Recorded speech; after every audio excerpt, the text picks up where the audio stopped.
नमस्कार, मैं हूं आपके साथ मयंक। तो देखिए, जिनेवा में ईरान और अमेरिका के बीच परमाणु डील को लेकर बातचीत हुई और बातचीत चल रही है। इसी बीच अली खामेनेई साहब का बहुत बड़ा बयान सामने आया है।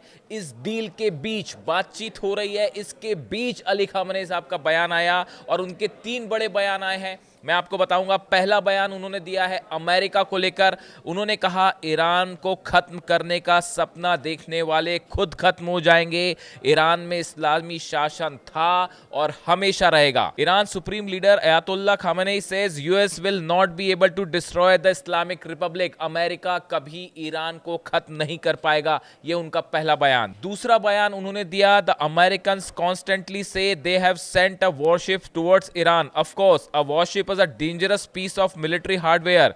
However, more dangerous than that warship is the weapon that can send that warship to the bottom of the sea. देखिए, अली खामेनेई साहब ने कहा है कि अमेरिका ने अपना वॉरशिप भेजा है। अब्राहम लिंकन और जेराल्ड आर फोर्ड की बात कर रहे हैं कि अपना जो एयरक्राफ्ट कैरियर और वॉरशिप भेज दिए हैं। ठीक बात है, भेज दिए हैं, खतरनाक है, लेकिन उससे खतरनाक वो हथियार हैं जो इनको समुद्र में डुबो सकते हैं। यानी सीधा संदेश है अमेरिका को कि आपके दोनों वॉरशिप्स जो हैं, एयरक्राफ्ट कैरियर, डुबो दिए जाएंगे। और ये सीधा संदेश दिया है खुद अली खामेनेई साहब ने, ईरान के सुप्रीम लीडर ने। देखिए, तीसरी बात जो उन्होंने दोहराई, the US president keep saying, ये अली खामेनेई साहब लिख रहे हैं डोनाल्ड ट्रंप के लिए। The US president keep saying that they have the strongest military force in the world. The strongest military force in the world may at times be stuck so hard that it cannot get up again. उन्होंने कहा कि America के राष्ट्रपति कहते हैं कि उनकी सबसे मजबूत मिलिट्री है, लेकिन कई बार दुनिया की सबसे मजबूत मिलिट्री को भी इतनी जोर से जो है हिट किया जाएगा कि वो दोबारा खड़ी भी नहीं हो पाएगी, दूसरी बार खड़ी भी नहीं हो पाएगी अमेरिकी सेना। यानी कि उन्होंने सीधा सीधा जो है वो अमेरिकी सेना को भी जवाब दिया, डोनाल्ड ट्रंप को भी जवाब दिया कि अगर आप कहते हैं कि हमारी मिलिट्री सबसे मजबूत है और हम ईरान के साथ कुछ भी कर सकते हैं, तो उन्होंने कहा कि हमारे पास वो सेना है जो दुनिया की सबसे बड़ी मिलिट्री को जो है वो मिट्टी में मिला दे और उसके बाद वो खड़ी भी ना हो पाए।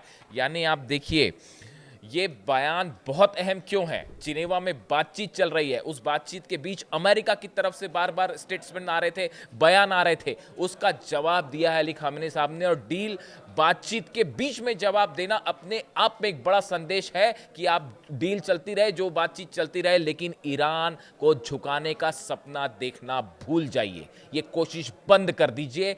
ये जो है संदेश दिया है अली खामेनेई साहब ने। अब देखिए, जिनेवा में क्या हुआ, मैं उसको बताऊं। आज जो बातचीत शुरू हुई उसके पहले क्या हुआ, बातचीत में क्या हुआ, इसके बारे में मैं आपको बताता हूं। देखिए, सबसे पहले ओमान के जो विदेश मंत्री हैं बद्र अल बुसैदी, इनसे ईरान के विदेश मंत्री अब्बास अराक्ची की मुलाकात होती है। दोनों एक कमरे में मौजूद हैं और ईरान ने अपना पक्ष परमाणु प्रोग्राम को लेकर क्या है वो ओमान के विदेश मंत्री को बताया, जो कि आगे अमेरिका से बात करेंगे। उन्होंने ईरान ने, ये दोनों की बातचीत शुरू हो उसके पहले अलग से ओमान से बातचीत हुई। ईरान ने अपना पक्ष बता दिया और साथ ही ये भी बताया कि अगर किसी तरह की डील होती है तो उसके बदले में हम ये चाहते हैं तुरंत कि ईरान पर लगे सैंक्शंस हटाए जाएं, और उसका फ्रेमवर्क क्या होगा सैंक्शन हटाने का, वो भी ईरान ने सामने रख दिया है ओमान के जरिए। यानी देखिए, ईरान बहुत बढ़िया तैयारी के साथ पहुंचा इस बातचीत में। ना सिर्फ न्यूक्लियर डील को लेकर अपना प्रपोजल लेके पहुंचा है कि हम कैसे किस मुद्दों पे बातचीत करेंगे, किस पे बातचीत नहीं करेंगे, वो एक पूरा खाका तैयार है। साथ ही में ये भी कि अगर सैंक्शंस हटते हैं तो वो कैसे हटें और क्या हम चाहते हैं, उसका भी फ्रेमवर्क तैयार है। यानी विदेश मंत्री अब्बास अराक्ची पूरे अपने होमवर्क के साथ पहुंचे। ये पहली मुलाकात हुई, यानी ये बातचीत शुरू होने के पहले की बता रहा हूं मैं। उसके बाद जो है स्टीव विटकॉफ और जेरेड कुशनर, जो कि अमेरिका की तरफ से बातचीत कर रहे हैं, इनका डेलीगेशन भी अलग से मिलता है ओमान के विदेश मंत्री बद्र अल बुसैदी से। और अमेरिका ने भी अपनी बातें सामने रखी, अमेरिका क्या चाहता है, किन मुद्दों पर बात चाहता है और ईरान से क्या चाहता है, वो बातें उनके सामने भी रखी गई। और उसके बाद फिर ईरान और अमेरिका की बातचीत शुरू हुई, और वो बातचीत डायरेक्ट नहीं है, वो बद्र अल बुसैदी जो है विदेश मंत्री ओमान के, उनके जरिए ये बातचीत हो रही है।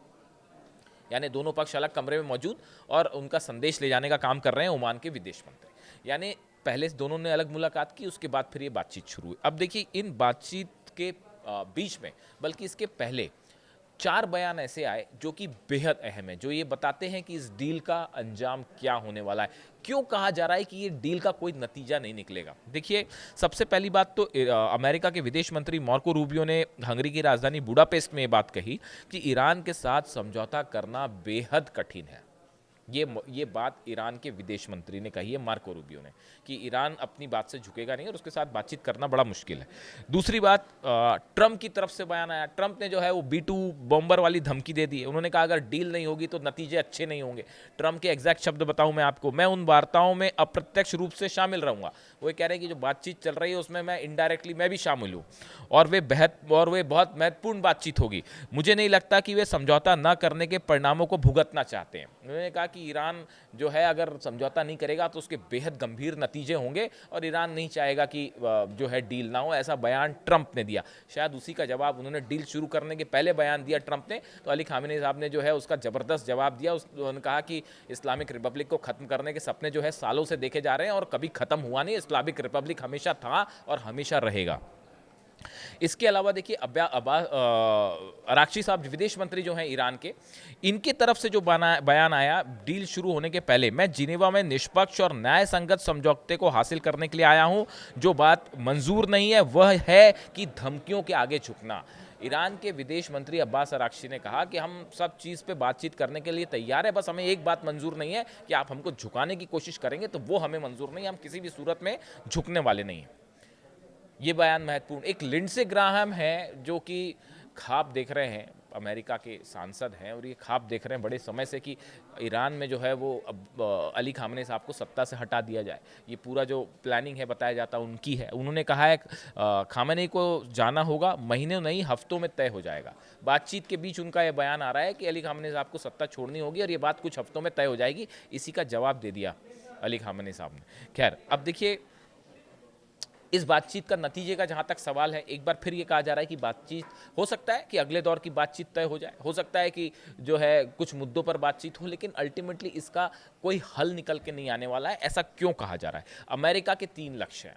आखिर अमेरिका और ईरान क्या चाहते हैं? डील क्यों कैंसिल होगी कहा जा रहा है? पहली बात, परमाणु जहाँ तक मुद्दे का सवाल है, परमाणु मुद्दे पर ईरान और अमेरिका कुछ हद तक बातचीत आगे बढ़ सकती है। ऐसा माना जा रहा है कि अभी और भी बातचीत हो सकती है और परमाणु मुद्दे पर कुछ बात आगे बढ़ सकती है, लेकिन मिसाइल के मामले में ईरान किसी तरह की कोई बातचीत को तैयार नहीं है। सत्ता परिवर्तन वाली बात तो खैर सवाल ही नहीं उठता है, कहाँ से चर्चा में बात आ जाती है पता नहीं। लिंडसे ग्राहम जैसे कुछ लोग शायद इस तरह के बयान देते हैं डील के बीच में, इसलिए इस तरह की बात उठती है। किसी सूरत में सत्ता परिवर्तन नहीं होने वाला।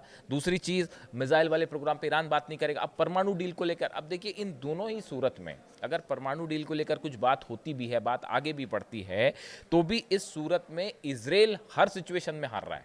अगर डील किसी तरह की होती है और जंग कैंसिल हो जाती है तो इजराइल के लिए बहुत बड़ा झटका है, क्योंकि ईरान ने 6 महीने में अपने आप को इतना पावरफुल कर लिया है कि अगर इसी गति से मामला चलता रहा तो पता चला इजराइल जो है वो पूरा बैलेंस ऑफ पावर चेंज और पूरे मिडिल ईस्ट ही नहीं पूरे इलाके का बड़ा किंग जो है वो ईरान इतना मजबूत हो जाएगा कि इजराइल उसका मुकाबला ही नहीं कर पाएगा। ये डर भी सताने लगा है अब, खासतौर पर नेतन्याहू को। तो एक बात ये। दूसरी तरफ, अगर किसी भी तरह से हालात बिगड़ते हैं तो तेल की कीमतें ऑलरेडी बढ़नी शुरू हो गई हैं। देखिए, हॉर्मुज में जिस तरह से इस बातचीत के बीच में हॉर्मुज में जिस तरह से बड़ी मिसाइल्स ड्रिल करी है, मिसाइल्स का प्रदर्शन किया है ईरान ने, और कद्र सीरीज की एक के बाद एक जो मिसाइल्स दागी जा रही हैं, पिछले 24 घंटे से 100 से ज़्यादा मिसाइल्स दाग दी है ईरान ने हॉर्मुज ने ड्रिल के नाम पे। और इस संदेश दिया गया है कि अगर आप किसी तरह का सपना देख रहे हैं जंग करने का तो वो भूल जाइए। और उसके बाद जो है कद्र सीरीज़ की जितनी एंटी बैलिस्टिक मिसाइल्स हैं, एंटी शिप्स मिसाइल्स हैं, वो सब की सब यहाँ पे टेस्ट की गई हैं। और ईरान की सेना ने भी बड़ी एक्सरसाइज की है और ईरान की तरफ से बड़ा बयान आया है कि जो है अगर किसी भी तरह का हमला होता है तो उसका वो जवाब दिया जाएगा जो पहले कभी नहीं देखा गया। यानी देखिए, दूसरी दौर में जिनेवा में जो बातचीत हुई, इस बातचीत से किसी तरह का कोई मुद्दा हल हो जाएगा या किसी लंबे तौर पर किसी समझौते की तरफ मामला आगे बढ़ जाएगा, इसकी संभावनाएं ना के बराबर है। हो सकता है कुछ दौर की और बातचीत हो, लेकिन फिलहाल यही माना जा रहा है कि ईरान ईरान अपने मुद्दों से कतई पीछे नहीं हटेगा और ईरान ने बात साफ कर दी है। और अब तो अली खामेनी साहब का भी डील के बीच में बयान आ चुका है और दोनों पक्ष जो है वो अब जंग के लिए तैयार है। यानी मामला एक बार फिर जंग की तरफ बढ़ता दिख रहा है और शायद आज की रात जो है वो बेहद अहम होने वाली है और शायद 24 घंटे के अंदर अमेरिका की तरफ से ये फैसला हो जाए कि जंग होनी है या समझौता होना है। इससे जुड़ा जो भी अपडेट होगा मैं आप तक पहुंचाऊंगा। Thank you so much. I'll be involved in those talks indirectly, and they'll be very important. We'll see what can happen. It's been typically Iran's a very tough negotiator. They're good negotiators, or bad negotiators. I would say they're bad negotiators because we could have had a deal instead of sending the B-2s in to knock out their nuclear potential, and we had to send the B-2s. I hope they're going to be more reasonable. They want to make a deal.